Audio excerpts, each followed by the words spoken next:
Behold, the day of the Lord is coming, and your spoil will be divided in your midst. For I will gather the nations to battle against Jerusalem. The city shall be taken, the houses rifled, and the women ravished. Half of the city shall go into captivity, but the remnant of the people shall not be cut off from the city. Then the Lord will go forth and fight against those nations, as he fights in the day of battle. And in that day his feet shall stand on the Mount of Olives, which faces Jerusalem on the east.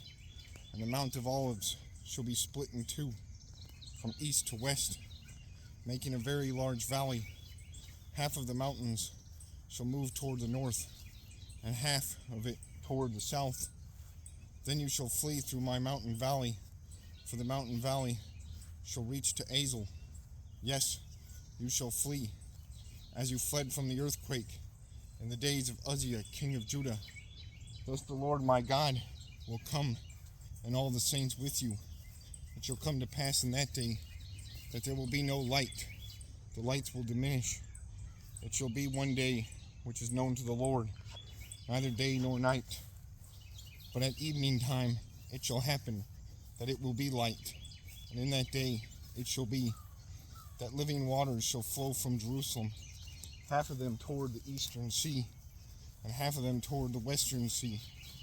In both summer and winter it shall occur, and the Lord shall be king over all the earth. In that day it shall be, the Lord is one, and his name one.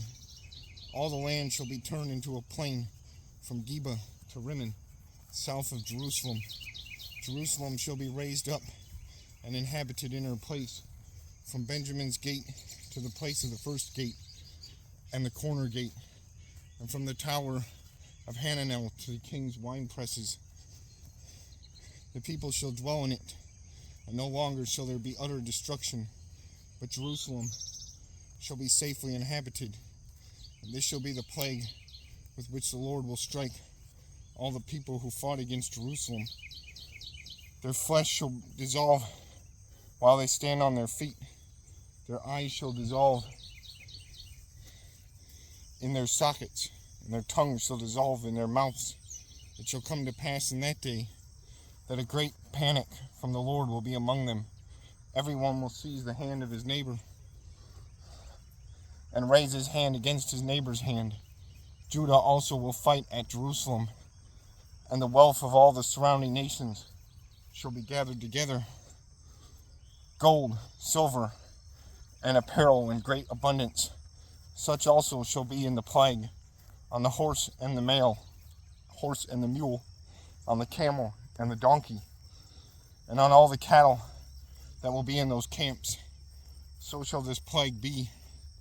And it shall come to pass that everyone who is left of all the nations which come against Jerusalem shall go from year to year to worship the King, the Lord of hosts.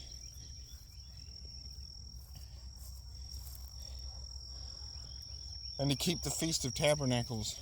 And it shall be that whichever of the families of the earth that do not come up to Jerusalem to worship the King, the Lord of hosts, on them there will be no rain. If the family of Egypt will not come up and enter in, they shall have no rain. They shall receive the plague with which the Lord strikes the nations who do not come up to keep the Feast of Tabernacles. This shall be the punishment of Egypt, and the punishment of all the nations that do not come up to the Feast of Tabernacles.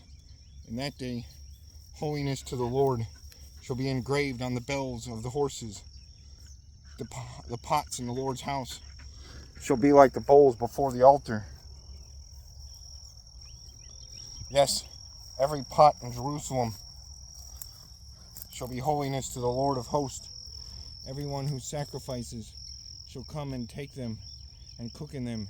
In that day there shall no longer be a Canaanite in the house of the Lord of hosts.